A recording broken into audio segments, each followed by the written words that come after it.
대통령의 법정 대리인이죠. 김평우 변호사의 태도가 지금 큰 논란입니다. 여러분이 발언들을 한번 듣고 판단해 보세요. 어제 열린 그 16차 변론 재판정에서 나온 발언들인데요. 강일원 재판관은 국회 쪽이 질문하고 끝낸 걸 뭐가 부족하다고 한술 더 뜨나 법관이 아니라 국회 수석 대변인이다. 이정미 재판장도 문제가 있다. 자신의 퇴임에 맞춰서 재판을 과속으로 진행하는 거야말로 국정 불안으로 국민들을 몰고 가는 거다. 국회 소추위원장하고 한 편을 먹고 뛰는 것 같다. 헌재가 약한 여자 편을 안 들고 국회 편을 들었다. 역사에 없는 섞어찌개 탄핵 소추다. 국회의원들이 야쿠자냐? 예, 등등등등. 뭐 헌법재판은 이게 중계나 녹음이 안 되기 때문에 제가 지금 대신 읽어드렸습니다만 이런 발언들을 김평우 변호사 혼자서 1시간 30분 동안이나 했습니다. 대한민국 최고의 사법재판정에서 나온 발언들이란 게 잘 믿기지가 않는데요. 이게 변론일까요? 막말일까요? 일선 법조인들은 어떻게 봤을까요? 헌법재판소 연구관을 지낸 분이세요. 노희변 변호사 연결을 해보겠습니다. 노 변호사님 안녕하세요. 네, 안녕하세요. 제가 헌법재판 판정 이 내려지는 법정을 잘 몰라서 그런 건지 모르겠습니다만 원래 이런 발언들이 나오는 곳입니까? 도저히 납득할 수 없는 비상식적인 발언이라고 생각됩니다. 지금까지 헌법재판소의 재판 과정에서 이런 발언이 나왔던 적은 단 한 번도 없었고요. 예. 헌법재판의 권위와 공정성을 심각하게 훼손하고 당 심판의 결론에 대해서 정치적으로 비판할 여지를 남겨두는 그런 아주 납득하기 어려운 그런 언행이 아니었나 싶습니다. 예. 제가 위에 읽어드린 것 외에도 많은 발언들이 나왔잖아요. 1시간 반 동안. 그중에서 노 변호사님 개인적으로 가장 기억에 남는 발언이 있다면 어떤 겁니까? 우선 주심 재판관이 강일원 재판관에 대해서 법관이 아니다. 법관 아니다. 국회의 어떤 수석 대변인이다. 라고 한 표현들은요. 정당한 변론이라기보다는 정치적 선동과 유사한 그런 발언이라고 생각합니다. 네. 궁금한 게요. 바로 그 부분이요. 그러니까 강일원 헌법재판관이 국회 측 소추위원회 질문이 다 끝났는데 조금 더 추가 질문을 한 거예요. 네. 이걸 두고선 지금 당신이 국회 수석 대리인이냐 왜 끝낸 질문에다가 한술 더 뜨냐 지금 이렇게 된 거거든요. 근데 재판관이 추가 질문하면 안 되는 겁니까 원래? 아닙니다. 재판은 재판관이 진행을 하는 거고요. 당연히 당사자의 신문이 끝난 뒤에 재판관은 당연히 본인이 궁금한 사항에 대해서 질문을 할 수 있는 것이 당연한 겁니다. 그건 이미 법에도 규정이 되어 있고요. 예. 그걸 모르지 않을 텐데 김평우 변호사도. 왜 다 끝낸 질문에다 추가 질문하냐? 대리인이냐? 이런 말이 어떻게 나올 수 있었을까요? 김평우 변호사가 그걸 모르고 그런 질문을 한 것 같지는 않고요. 일부러 그동안에 강일원 주심 재판관에 대해서 대리인들 입장에서 대통령 입장에서 일부 섭섭한 점이 있었는지는 모르겠습니다만 이건 거의 인신공격에 가까운 상식적으로 좀 납득하기 어려운 아주 막말에 가까운 그런 말이 아닌가 싶습니다. 섞어찌개 탄핵소추다. 헌재가 약한 여자 편, 그러니까 박근혜 대통령 말하는 거겠죠. 약한 여자 편을 안 들고 국회 편 들고 있다. 이런 발언들도 이게 변론이라고 볼 수 있는 겁니까? 정당한 변론의 범위를 넘어섰다고 봅니다. 이거는 법정에 대한 모욕이죠. 헌법재판의 재판관들은 헌법과 법률, 양심에 따라서 독립해서 심판하도록 되어 있고요. 헌법재판은 당연히 헌법과 법률에 따라서 지금 진행되고 있는 겁니다. 재판관, 그다음에 재판부를 이렇게 모욕하고 공정성에 대한 의문을 품고 이렇게 비난하는 것은 매우 부적절한 변론이다라는 점입니다. 특히 김평우 변호사가 이정미 헌재소장 권한대행을 향해서 한 편 먹고 뛰는 것 같다.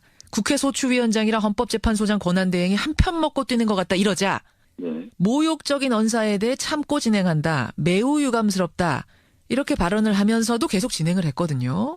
저는 궁금한 게 그렇게 1시간 넘게 발언을 헌재에서 쏟아낼 때 그게 좀 모욕적이고 일방적이고 감정적이라고 느껴진다면 통제할 수는 없는 겁니까? 당연히 통제할 수 있습니다. 재판장은 법정 질서유지권, 그다음에 법정 경찰권을 발동을 해서 소송 지휘권을 발동해서 변론을 제한하고 또 변호사의 변론이나 기타 방청객들이 법정의 존엄과 질서를 해칠 우려가 있는 경우에는 퇴정을 명할 수도 있습니다. 근데 어제는 그 정도 수준은 아니었기 때문에 그럼 계속 진행시킨 걸까요? 객관적으로 보면 퇴정을 명하더라도 예. 정당하다라고 볼 수 있을 정도라고 보여지고요. 아하. 아마 뭐 계속 재판을 변론을 하도록 그냥 둔 것은 예. 그 15차 변론 때도 김평우 변호사가 뭐 변론권을 제한한다고 뭐 고성을 지르고 했지 않습니까? 그랬었죠. 뭐 그런 부분도 이제 감안을 해서 뭐 대통령 대리인단이 지금 법정 안팎에서 계속 재판의 어떤 공정성에 대한 시비를 걸고 있고 예. 결국 이 재판 결과에 대해서 탄핵 심판의 결과가 나왔을 때 본인들에게 불리한 결과가 나왔을 때 공정한 재판이 아니라는 어떤 프레임을 통해서 헌법재판의 결과를 훼손하려는 의도가 있다고 이제 보여지는 측면이 있거든요. 예, 예. 그런 점 때문에 재판부가 변론을 가급적이면 예. 뭐 정당한 변론은 아니지만 가급적 들어주겠다. 그런 참고 있는 거예요. 없애겠다. 그런 점도 좀 고려한 것이 아닌가 싶습니다. 오히려 프레임에 말리지 않기 위해서 그냥 참고 들어주고 있는 상황. 예, 그런 것이 아닌가 예. 저는 그렇게 생각합니다. 예. 여하튼 정리를 좀 해보자면 대통령 측이 신청한 증인 20명 모두 기각했고요. 강일원 주심재판관, 아까 전에 그 뭐 당신이 국회 수석 대변인이요 했던 그 강일원 주심재판관에 대한 기피 신청 박 대통령 측에서 했는데 그거 각하됐고 최종 변론일은 애초 24일이었는데 27일로 사흘 정도 연기를 했습니다. 네. 그러면서 26일까지는 박 대통령이 변론에 출석할지 안 할지 의사 알려주십시오. 이렇게 어제 정리를 했거든요. 네. 이건 어떤 의미로 해석하면 됩니까? 확실하게 이제 변론 절차를 종결하고 하겠다라는 게 이제 재판부의 명확한 입장이고요. 예.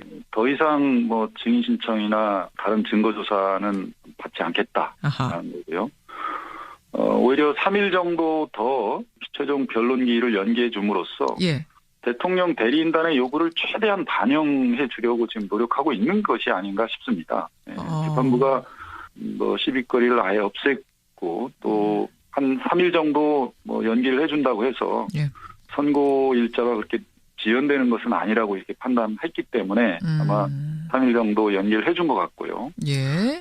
대통령의 출석 여부와 관계없이 27일 변론을 종결하겠다라고까지 얘기를 했습니다. 예. 그런 점에서는 이제 27일이면 탄핵 심판의 최종 변론이 이루어진다는 것은 명확한 사실이 된 것 같습니다.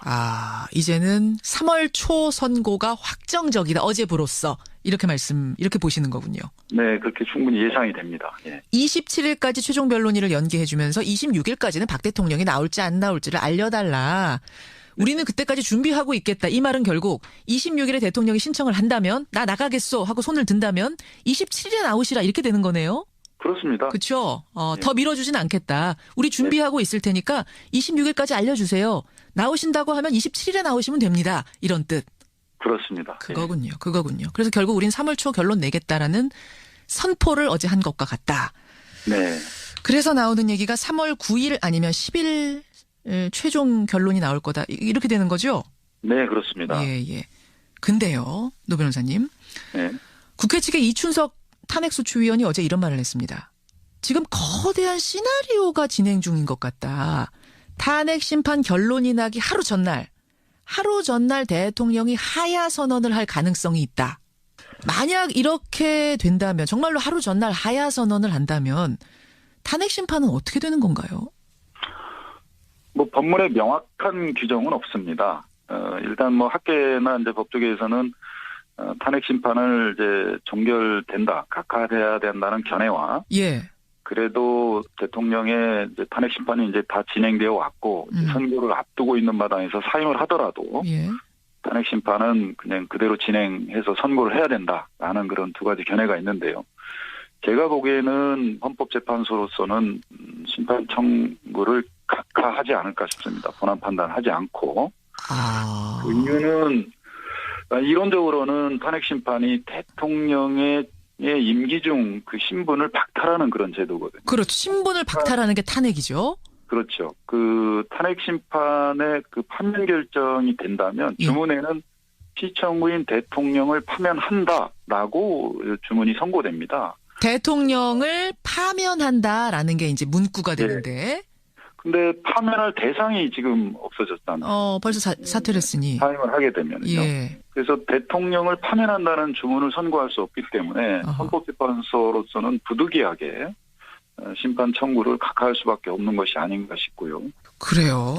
물론 재판관 중에는 일부 그동안의 대통령의 어떤 헌법 법률 위반에 대한 사실 인정, 그리고 그것이 파면할 정도로 중대한 법률 위반이다라는 의견을 제시하는 분들이 있을 겁니다, 분명히. 실제 그것을 결정문에 소수 의견이든 여기에 아마 담겨질 가능성은 충분히 있습니다. 그 탄핵 심판 결론일 전날이면은 결론이 나 있긴 합니까? 아니면 직전에 그 즉석에서 모여서 결론 내나요? 어떻게 되는 거예요? 선고 기일이 정해졌다는 것은 탄핵 심판의 재판관들의 결론이 났다는 의미고요. 결정문까지 이미 다 쓰여져 있다는 것으로 봐야 됩니다. 그러면 최종 심판일 얼마 전쯤이면 다 결론이 나와 있어요? 결론이 종결된 이후부터 본격적으로 탄핵 사유에 대한 결론에 대한 회의가 시작되기 때문에요. 사실 결론 종결 후 얼마 안에 그 결론이 났을 것이다라고 예측하기는 쉽지는 않고요. 다만 지금까지 재판을 쭉 이어왔고 어느 정도 탄핵 사유에 대한 심증 형성이 어느 정도 되어 있기 때문에 평의 절차가 그렇게 오래 지속되지는 않을 것으로 보여집니다. 그래서 한 4, 5회 정도 평의를 하면 요즘 재판관들이 이제 결론 절차가 끝나면 매일 평의를 할 겁니다. 그렇죠. 늦어도 4, 5일 안에는 그러니까 27일에 최종 변론하고 늦어도 그 후로 4, 5일 뒤에는 이미 탄핵이냐 아니냐 결론은 나 있을 거다 이 말씀이세요. 저는 그렇게 예상을 하고 있고요.